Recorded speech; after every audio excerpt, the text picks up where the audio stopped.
This is former All-Pro Dolphins lineman Richmond Webb, and you're listening to The Grueling Truth.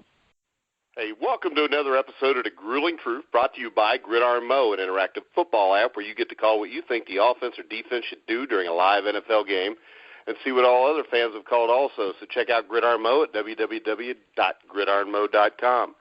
I'm your host, Mike Goodpaster, and most of the time we do a Legends show. Recently we've had guys like Roman Gabriel in, Fred Dreyer, Jerry Ball. Joe Kelly has been on before, and we'll segue into that. We're not doing a Legends show tonight, but we're doing one where maybe 5 years from now we can look back at it and say, see, we got him before he even made the roster yet. Help me welcome in Joe Kelly. Hey, what's going on, Mike? Man, it's an exciting night, man. Football is back in the air. I think we got a nice show, man. I'm excited by our tonight's guest. I know this guy a little bit, man. So I'm excited that he's decided to come in and share some of his stories with us. All right, our guest tonight just recently signed with the Bengals as an undrafted free agent. Played at the University of Wisconsin, helped them, I think, be the top scoring defense in NCAA football last year. Help me welcome to the show, cornerback Darius Hillary. How you guys doing? All right, how you doing, Darius? Glad to be here. All right, let's just start from the start. Tell us about when you first started playing football, maybe about them early days. And I know that your dad also played with the Bengals. Darius Hillary was on the Super Bowl 23 team. Just tell us about how you got started out. I've been playing football ever since I was a little kid. It first started out with, my dad just throwing footballs to me and my brother. We had these plastic helmets and shoulder pads. He would throw the ball to us in the family room, and we used to just run at him, and he'd tackle us. We thought that was just amazing. But team-wise, I actually started playing when I was 7 years old, and I played a year up. So I came in as a running back and just did a little bit of DB on the side, but that's pretty much how it started. Yeah. And my dad was actually coaching me while I was in Little League. Yeah. I caught a lot of those games also, Mike. Smoke's been he's for everybody that don't know, his nickname, my nickname for him is Smoke. So I call him Smoke. So you'll hear me refer to Darius as Smoke. So I used to watch Smoke, man, when he was at the Little League level, and I always knew that one day he'd definitely get an opportunity to play at the same level myself and his dad played. And, not to, really brag, but I'm bragging. Why not? I'm a bragger now because I can. Darius, I used to, like I told you earlier today, Mike, I would go to some of his games. And like you said, he played up, and literally just about every time he touched the ball, he was going to the house. And if he wasn't going to the house, it was 34 yards. And it got so bad that I remember going to the games and literally, I don't know if his coach and the other team came to a conclusion that Smoke would only touch the ball 4 or 5 times a game because he would touch it and he would score. So it was kind of, unfair, man. So, I never liked the rule because I wanted him to touch the damn ball 100 times. If he scores 100 times, stop him. So, but, football changed a little bit. So, it was definitely exciting, watching him develop and grow from, playing as a 7-year-old all the way to college. So all right, exciting. So Darius, you played at Sycamore High School, correct? Yes, sir. All right, you want to tell us a little bit about your time at Sycamore and maybe any influences you had at the high school level there?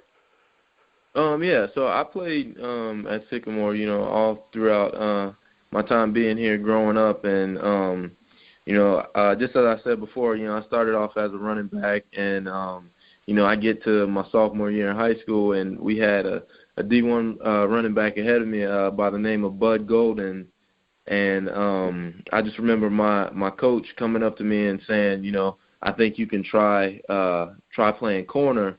He said, you've got some competition there, but, we'll see where you're at. And I remember we had a 7-on-7 during that summer, and within the first few plays on defense, I ended up picking a ball off and then had a couple PBUs. So, that's where everything, took off from the defensive side. I mean, I still played offense my junior and senior year, but it was mainly from the defensive side. And, I got a great opportunity there, playing with guys by the name of Steve Hall, Marty Jones, and I also actually got to play with my brother my sophomore year, his senior year. He was a inside linebacker, so that was definitely a great experience. And Coach Scott DiTillo, he instilled a lot of value in all of us. So I'm definitely appreciative of that. All right, Joe. Yeah, it was great, man. They like I said, Sycamore. They had great tradition. Some great players. I think Bud went to. Did he sign at University of Illinois, Smoke? Yeah, he signed and played there, and then he ended up transferring to Tennessee Tech. Yeah, so he had a lot of guys ahead of him. Some older guys who went on to play some D1 football. Speaking of his brother Brandon, I think Brandon was a huge influence on Darius. I definitely thought his brother would and should have been a D1 guy. Of course I'm biased, Mike, but they had him at linebacker, but his senior year he primarily played nose guard. So the University of Wisconsin and Illinois and the Michigans, they're not coming to recruit a nose guard that's 6'1", 205. No. That definitely hampered his brother's Brandon Hillary's opportunity to go D1. But he was such a great athlete that he would actually play nose guard, and then when the other team punts, he would go cover the flyer. So I don't think that's ever happened in any football that I've ever seen where could you imagine Geno Atkins when other teams punting and Geno goes out there and goes one-on-one with their flyer, one of the fast guys. But Brandon was like that. So he definitely when he was at Sycamore he played out of position, and as a result I think that's why he really went to a smaller school. He went to Campbellsville University. But he had a great college career, and did well, and I think he was and still is a huge influence on Darius's career. Now, Darius, you ended up picking the University of Wisconsin to play your college football. What led to that decision? It's actually kind of a weird story. I remember my senior year, after the football season, I still hadn't made any decisions yet. I had taken prior visits out to Boston College, an unofficial out to Stanford, and then I took an official to Illinois. But I ended up taking an official visit out to Wisconsin with you guys might know the name Jesse Hayes. His dad used to coach for the Bengals, Mr. J. Hayes. Yeah. We went out to Wisconsin together, and I just kind of fell in love with the place. They had great academics. The football team was great. I loved the coaches and everything about that whole atmosphere. But when I was being recruited, I was actually being recruited as a slot receiver for Wisconsin. And I wanted to play defensive back. I wanted to be a corner. So, I was talking to Joe Rudolph, who's now the offensive coordinator at Wisconsin, but I wanted to play defense, and he kept saying, we're not sure yet. I think we have enough guys there. We really want to see what you can do at slot. And I remember telling him that the only way I was going to come there was if I played defensive back. So he told me if I committed, I would be tagged as an athlete, and as soon as I got up there, I would be with the defense. So, sure enough, I gave him the verbal commitment, and once I got up there, I started working with the defense, and we just took off from there. Yeah. And Mike, Darius is he's a real humble guy, which is a great trait to have. He with Wisconsin, he had a great career, man. He had an awesome career. I was able to follow him throughout his redshirt freshman year and the remaining 4 years. And with Wisconsin, they had great teams. His senior year was the only year that I can recall that they didn't play in the Big Ten championship.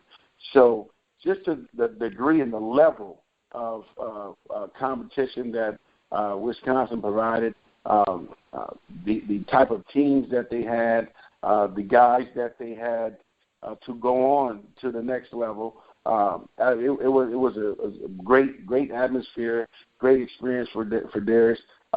Going to Wisconsin, even though Wisconsin is the other UW, because the real UW is on the West Coast. That's University of Washington. That's what we say. Hey, Joe, that was probably true like 20 years ago, but I think Wisconsin's been a lot better than Washington lately. Yeah, lately. We're coming back. Man. We're coming back on the map. But Mike, going up to Wisconsin, I can tell you, I didn't think there was a better place than University of Washington, and how our stadium is right on the water, and you in Seattle they call it sailgating, because they sail up to the stadium and they tailgate right in their boats. But when I went to Wisconsin, oh man, I can tell you for sure that probably is the number one place to watch a college football game. It was awesome. I was there.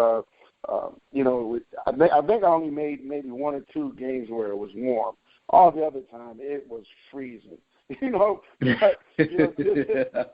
atmosphere. I was there to see Melvin break the NCAA rushing record, along with a bunch of other great games. And Darius had a great career. You talk about a three-year starter. At the University of Wisconsin, a team that was a top 20. It's not a top 10 team. Every year he was there. They played in the Big Ten championships. They played in some huge bowl games. They beat some huge teams. So from that perspective, man, I think not only was I proud, his parents, Ira and Cassandra, were proud, his brother was proud. Just all of us that watched Darius from the time he was a little leaguer at Sycamore, playing for the A's to high school. It was exciting to see him progress as an actual true corner, and to be able to play at that level, Big Ten competition, and not only play but play at a high level and be successful. So we were excited. We enjoyed the ride. Unfortunately, the ride is over. But the next thing, this is a huge step.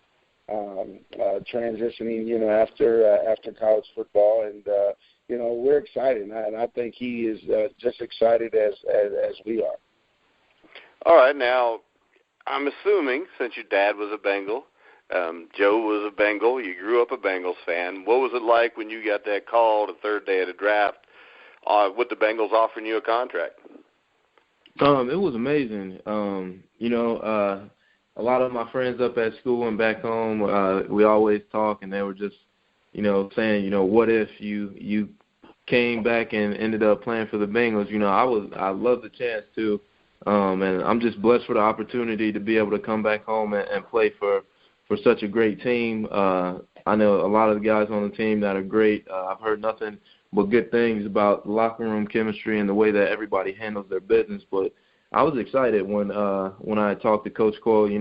I was down there for the local pro day, met with Coach Coyle after to watch a little film, and he was excited about just bringing me in the program and just having me on the team. And I just definitely think that was a blessing. It was kind of crazy because I had talked to Coach Coyle, and we kind of finalized things. I talked to my agent Brian Hamilton, And, you know, I come down